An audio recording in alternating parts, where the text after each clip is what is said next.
basically we've got two things ahead of us that I don't have a time frame for, but under 20 years and longer than 6 months. We've got two things: it's yield curve control and a nationalization of the banking system with a CBDC. The yield curve control happens because we have this situation where the government won't be able to afford its expenses. Their deficit is increasing because of mandatory spending, like Social Security, Medicare, discretionary spending, and the interest expenses on the debt. Those are things that are political suicide to deal with, and so they'll just continue to spend until they have to borrow at 10%, 20%, whatever the percentages they're borrowing at. It eventually gets to a point where they can't afford it, where nobody's willing to lend that money to them, either because there's no more money left in the system or because they're perceived as too big of a credit risk. In that case, they turn to the Federal Reserve, the central bank, and they say, Fed, you print the money to lend to us. This is where it gets sticky, because legally right now the Federal Reserve has political independence. So the Fed can say no to that, because the Fed has two mandates given to them by Congress: price stability and full employment. And so recently, in the most recent press conference, somebody asked Jerome Powell, will you help refinance the government's debt? And Jerome Powell said, under no circumstances. And it looks like between the Fed and a couple other central banks around the world, central banks are realizing they messed up and they funded too much government spending, and now the cat's out of the bag and they need to pull it back and not fund this reckless activity by governments. And if that's the case and the Fed stands firm and says, no, we will not restart QE, the Federal Reserve Act will get rewritten. Congress will get together and they'll rewrite the Federal Reserve Act, and they'll say you are no longer price stability and maximum employment. You are here to be a bank, a printer for expenses. And monetary policy and fiscal policy will be merged. The debt will cease to be debt because it's not debt that gets repaid. We will just take control of the money printer and print what we need for our expenses. Another way that happens is through soft yield curve control. If Jerome Powell or whoever it is at the Fed yields and says, okay, yes, we will monetize the debt, that happens through yield curve control. So we'll buy or lend as much money as needed to the United States government at, five bips or 1% or whatever is needed, so that they don't go bankrupt. We just won't do that for anybody else. So the government gets the stimulus, but everybody else has the really high rates. My dad, and some of you guys know, my dad ran a $48 billion family of real estate funds, and now since retired, but he talks about this all the time. He goes, the U.S. dollar is a Ponzi scheme, and we're all just a part of it. And it's fine, actually. It's Ponzi schemes, we know it won't run forever. What we're doing won't run forever.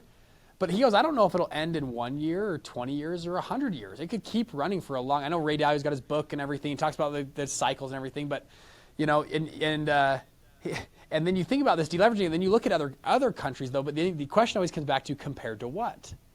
Well, we're bad, but compared to what? All these other countries are even worse off than we are.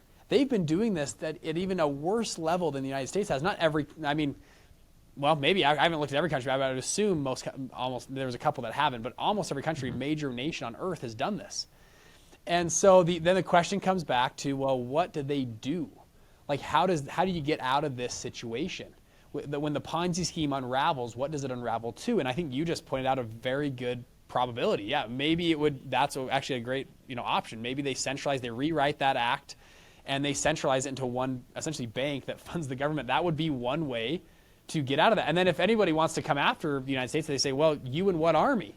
We have 14 aircraft carriers and this whole, we have the military machine that says, yeah, if you want your debt, come and get it. We're going to change things, and then maybe we're going to reset our currency, which you're about to get into, I think, with the CBDC.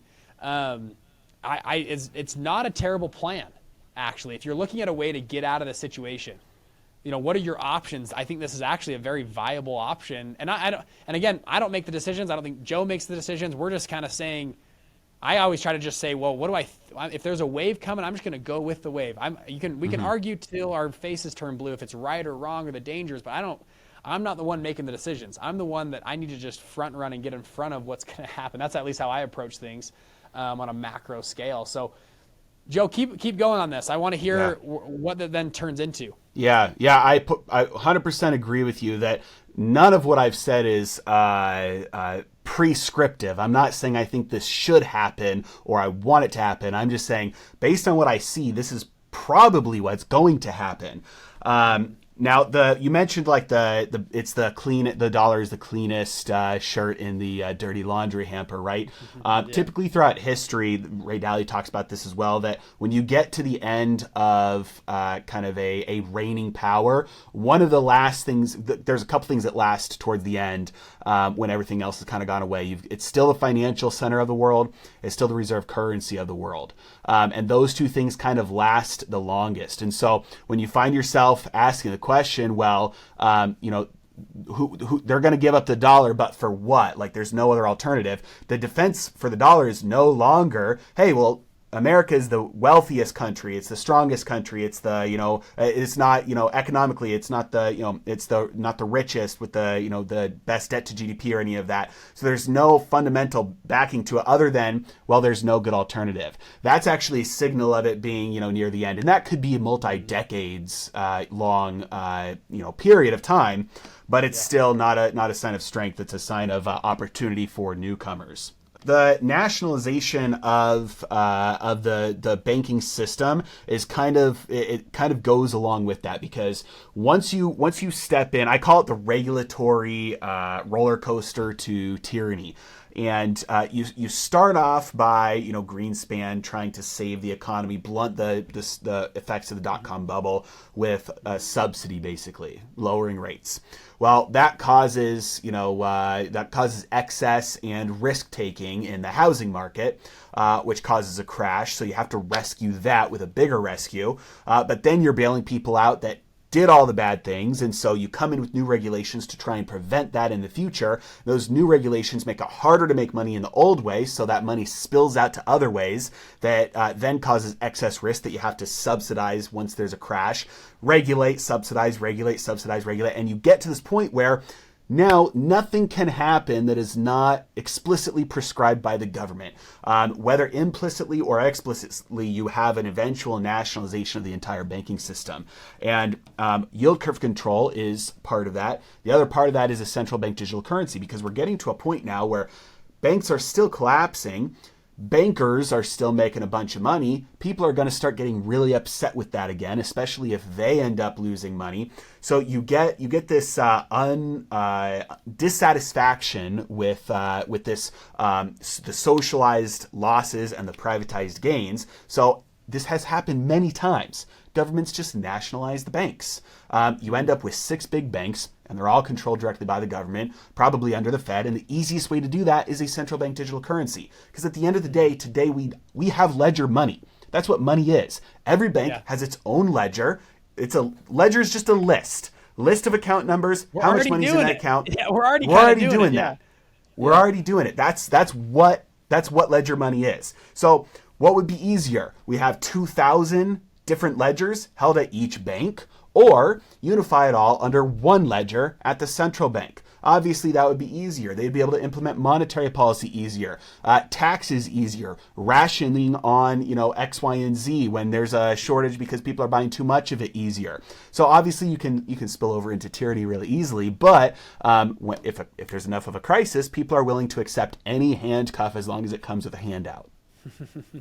Well said. What's funny is the person that keeps winning through this whole banking crisis is JP Morgan. I mean, they have won consistently. I mean, First Republic Bank, they bought, I think, for 7 cents on the dollar. I did the math on their whole asset purchase. I mean, it's just wild. There was no other bidders that wanted to come at 8 or 9 or 10 cents on the dollar. And it makes you think that, these big, let's call them big 4 banks, are in cahoots with the Fed on this whole consolidation of the banking industry that's going on right now.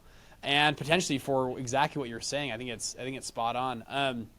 Something else that's, I think, fascinating about this space right now is just, well, first off, we're already there, right? We already are using, I love what you said, we're already on a ledger system. All of our money is digital anyways. If they turned off the electricity, your money's kind of gone. My money's kind of gone. If just the electricity turns off, right? That's how dependent we are on this. It's not that far of a leap to hit to a central bank digital currency.